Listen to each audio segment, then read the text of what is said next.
wala kaming tiwala sa darating na eleksyon ito. Pakipaliwanag mo, Yusek. Bakit? Ito na ang hukos-pukos nangyari na. Ha? Nagprinta sila ng baluta. Authentic, genuine, at tradable sa ECM, Electronic 6 million Counting ballots. Machine. Iwan ko lang kung 6 million Baka o mas malaki. mas malaki pa yan. 6 million lang ang report. Bro, alam ko. Kasi bakit alam ko? Ako po ay nagiging executive officer ng Foundation for Clean Elections. Tumulong po ako noong araw, noong may dinadayak sa dagdag bawas. Kami po ang nag-research kung Naging paano watchdog ginagawa. kayo. Oo. Kaya nga alam ko ang mga kalukuhan dyan sa Comelec. Ngayon, umaandar na naman. Magiging walang saysay ang eleksyon ngayon. Dahil, anong gawin? Ibibintayan ng mga taga-Comelec. Wait, kasabwat si Marcos, si BBM, si Lisa, si Martin, o lahat na dyan kasabwat. Bakit?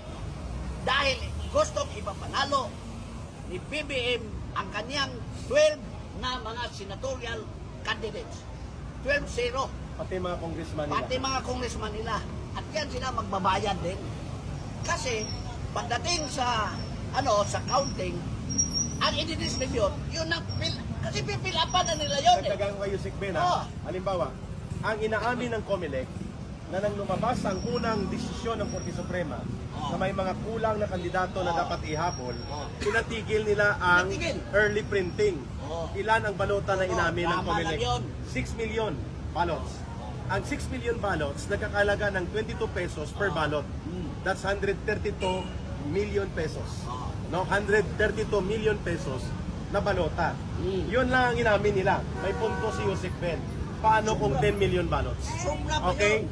At ito, tapusin ko lang yung sinasabi ko kanina. Paano kung ang 6 million ballots na ito, dahil machine readable, pag sinabing machine readable, pwede mong ipasok sa, Ika-count yun. ika-count kasi senador. Ang resulta. Ang resulta, party list, At tilis. pati bababa, pati sa Davao election, pwede. Kasi kasama pati ang Davao eh. Basta lahat, Pati mayor. lahat na naka-entry doon na gusto ng Comelec, Oo. manalo. Ngayon ito ang problema. Kung susunugin nila in public ang 6 million ballots, parang nagsunog ka ng 132 million pesos.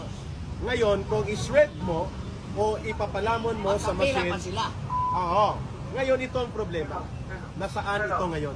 Saan Itong ngayon? 6 million earlier printed Oo. na machine na mga balota Saan? na machine readable. Oo.